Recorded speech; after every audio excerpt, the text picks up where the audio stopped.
The Walking Dead, The Ones Who Live has come and gone, and with goated as that show is, the best thing it's ever done is the fact that it showed that Rick Grimes got hands. Because although Rick is a badass, he never really wins his fights, at least one-on-one.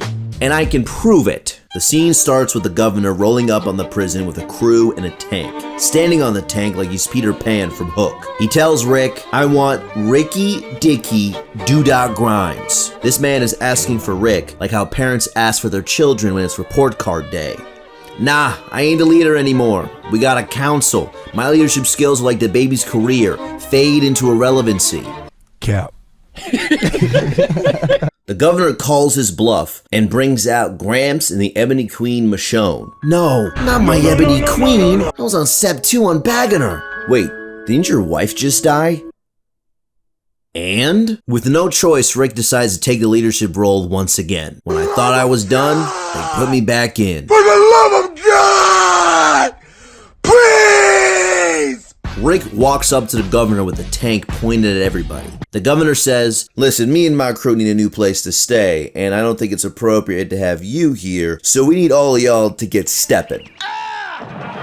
Look, the last time you tried to take this place, you got cooked badly. So bad that your own people decided to stay here with us. You thought you were McDonald's, but actually you're the food that your mom has at home. Just take the L and move on. The governor was not having it, so he gets up from the tank, takes Michonne's sword, and put it inches between Herschel's neck. And this man is tweaking. He's tweaking so much that his blind side is actually twitching. At this point in the series, Rick is not the badass leader we all know and love. At this very moment, he's Farmer Rick. Rick spends most of his days farming, non-threatening and non-confrontational. And this next part proves my point. Rick at a corner makes a Hail Mary attempt at the governor. Alright, look, hear me out. I know, we've all done things to stay alive. Things that once we kick the bucket and face the big guy upstairs, we gotta answer a few things.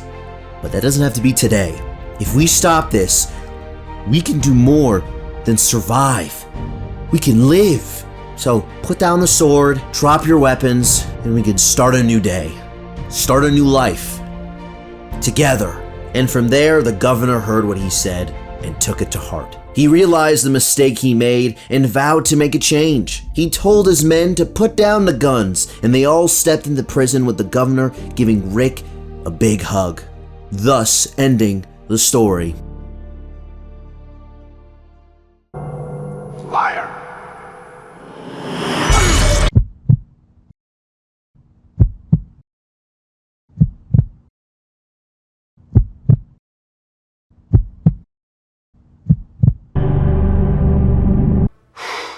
Boy, that escalated quickly. I mean, that really got out of hand fast. This man went for the jugular. He did not mess around. Everybody was shocked at what just happened, what they just witnessed. Some of them just stood there like someone asked them English or Spanish. And I can't blame them. Anger started to arise and, well, wait a minute. Wait, do you hear that? Is that Yeet? Bullets started firing, and Rick managed to get a shot at the governor. He runs back for cover, but gets hit along the way. The governor's men moves in and starts taking the prison. People are firing. People are dying.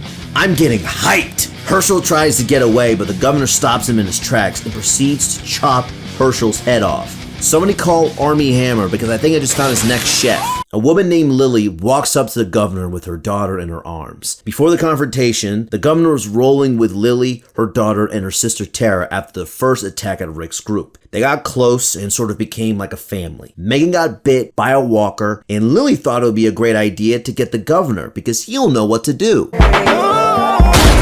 The governor was about to join up until Rick jumps him, tackling him to the ground and throwing haymakers. The governor finally decides to lock in and pushes Grimes up against the tank. He gives him a couple of gut punches with a right solid hook. Rick's countering it with his face. Rick gives the governor 1, 2 right hooks. Then the governor headbutts Grimes, kicks him in a shot leg, and starts unleashing loads of fists. And this, ladies and gentlemen, proves my case of why Rick Grimes can't fight. Despite the injured leg, he had everything going for him. He's blinded in one eye. He's injured. You jumped him, having the element of surprise. Yet despite all of that, this is the end result. At that point, I would have packed it up. I would have just walked away, went to the woods, and never come back. The governor puts his hands on Rick, ready to kill him, ready to end the life of Rick Grimes, and he was almost successful. Black queens forever, snow bunnies never. I said black queens forever, snow bunnies never. Michonne stabs the governor right through the heart. Rick is beaten and battered, knows that he is a fraud. He can't even look at the girl of his dreams, Michonne. So he pulls the focus and says, "Where's Carl?"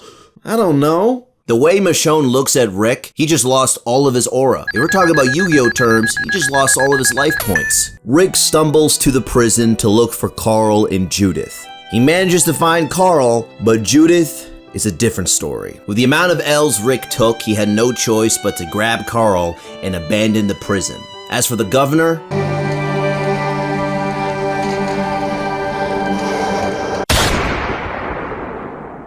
thank you for watching this video, and also thank you to not only getting this channel to 1K, but to getting this channel to 3K. I mean, Jesus. Damn. Yeah, that's right, Kevin. Damn. Now my new hope is that we can get this channel to 5K subs, maybe even more by the end of the summer. That would be awesome. My other goal is to try to make this channel to more of a community.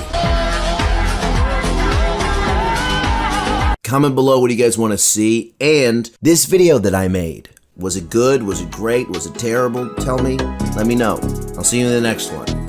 Peace.